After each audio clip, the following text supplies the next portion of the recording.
Premier mercredi du mois. Voilà, bon, ça fait faire une petite pause dans le tournage, hein. C'est pas plus mal, hein.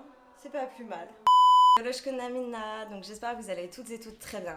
Aujourd'hui on se retrouve dans cette vidéo pour continuer sur tout le processus pour venir étudier au Japon.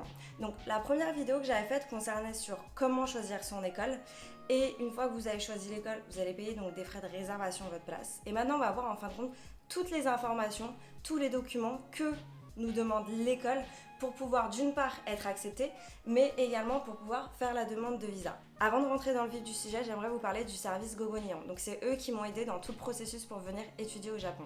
Gogonion est un service gratuit, il a été créé par des étudiants pour aider les étudiants du monde entier à venir étudier au Japon.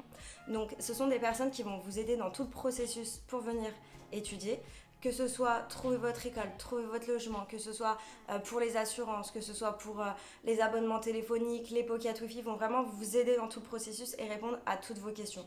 Donc c'est vraiment génial quand on part en plus et quand on souhaite partir étudier dans un pays où la langue est totalement différente et la culture totalement différente, de pouvoir vraiment être sensibilisé, j'ai envie de dire, à cette culture et de devoir avoir des démarches beaucoup plus simplifiées. Vous trouverez également plus d'informations sur leur site internet. Ils ont également un blog avec beaucoup d'articles. C'est vraiment une mine d'informations si vous souhaitez en savoir plus à propos de la vie au Japon, donc n'hésitez pas à aller checker. Personnellement, c'est lors de mon dernier voyage au Japon que je me suis rendu compte et que j'ai vraiment eu envie de continuer l'apprentissage du japonais directement dans le pays. C'est pour ça que j'ai contacté Gogonion via leur site internet. Ensuite, j'ai pu également les rencontrer en face à face en me rendant à leur locaux qui se situe donc à Tokyo. Et c'est là où j'ai pu avoir un premier échange et leur poser toutes mes questions à propos du processus, du budget, etc. Les informations et les documents que je vais présenter aujourd'hui concernent lorsque vous passez par le service Gogonion. Maintenant, si vous ne passez pas par le service Gogonion, je pense que globalement les informations sont les mêmes pour une demande de visa, étudiant, ou même si vous souhaitez rentrer dans une école. Donc voilà, même si vous ne passez pas par le service Gogonion, je pense que ça peut quand même vous être utile et avoir une idée de globalement ce qu'on peut vous demander. Donc maintenant c'est parti, on va pouvoir voir toutes ces informations et ces documents. Let's go! Si vous passez par le service Gogonion, vous allez avoir accès à cette plateforme. Cette plateforme permet de faire justement la communication entre votre interlocuteur chez Gogonion et vous. Donc sur cette plateforme, vous allez uploader tous les documents et également renseigner toutes les informations utiles. Donc les premières informations qu'on va voir sont les informations vraiment basiques, les informations personnelles. Donc votre nom, votre prénom, votre nom de famille, votre genre, votre statut matrimonial, votre date de naissance, votre âge, votre endroit de naissance, si vous avez un passeport valide oui ou non, votre numéro de passeport, votre date d'expiration de passeport si vous en avez un, votre occupation actuelle, donc si vous êtes employé ou pas. Ensuite, on va avoir les informations concernant votre adresse, donc le numéro de téléphone, l'adresse, la ville, le code postal et le pays. Et ensuite, la durée des études, donc pour quelle durée vous voulez vous inscrire et également, idéalement, combien de temps vous souhaitez rester au Japon pour étudier. Enfin, vous avez des informations concernant les membres de votre famille, donc si oui ou non vous avez des membres de votre famille qui habitent au Japon. Ensuite, on va vous demander des informations concernant votre expérience en japonais. Donc, si oui ou non vous avez déjà étudié le japonais, quel type d'études c'était. Ici, on va vous demander donc plus d'informations à ce sujet. Également, combien d'heures vous avez étudié. Quand les leçons ont commencé et ont fini. Si vous avez passé oui ou non des tests de JLPT. Combien de kanji vous pouvez lire et comprendre. Et enfin, quel est votre projet après vos études. Donc ici, c'est important de noter qu'ils disent que toute personne n'ayant pas validé un niveau Bac plus 3 bachelor au minimum, merci de bien vouloir sélectionner Return Home. Ensuite, ici on va vous demander la raison pour étudier le japonais. Donc ici il faut vraiment être professionnel. Pas trop personnel, pas trop sentimental, vraiment professionnel, un projet de vie.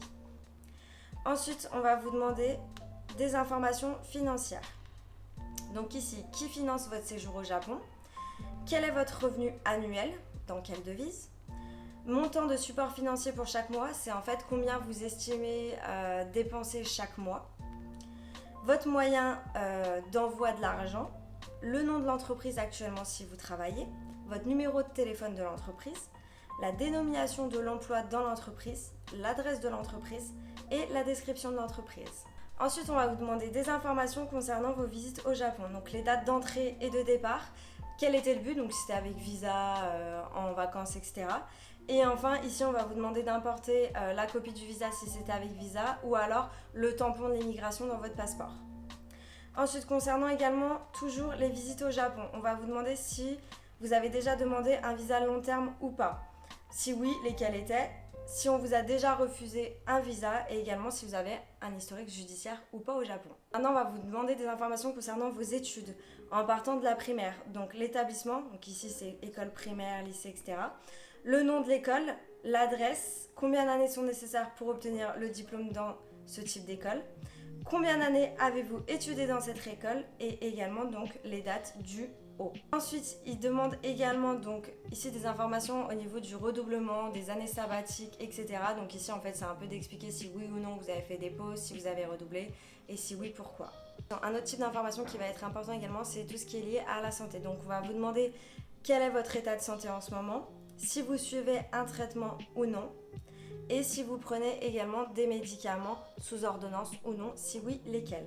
Ici, ça va être la partie un peu CV où on va vous demander toutes vos expériences professionnelles avec le nom et l'adresse de l'entreprise, l'intitulé du poste et la brève description avec les dates d'embauche, de fin de contrat et si c'était un emploi à temps plein ou à temps partiel. Enfin, là, vous allez retrouver la partie contact, donc contact d'urgence avec le numéro du contact, le lien de parenté s'il y a, l'email, le nom complet et l'adresse. Maintenant, je vais vous présenter les différents documents qu'on peut vous demander. La copie du passeport, une photo d'identité, les diplômes, l'impôt sur le revenu, un justificatif de votre banque qui atteste de 20 000 € à peu près sur votre compte. Donc, c'est ce qui est demandé globalement si on veut rester 1 an au Japon. Les bulletins de paye si vous travaillez, un certificat de santé, une preuve de retour, donc si vous êtes parti au Japon. Moi, typiquement, j'avais donné mon boarding pass. Et les contrats de travail ou le contrat de travail si vous travaillez. Une fois que toutes les informations et les documents ont été envoyés, vous allez attendre une réponse de l'école. Si celle-ci est positive, vous allez pouvoir payer les frais de scolarité pour les 6 premiers mois si vous restez à peu près 1 an.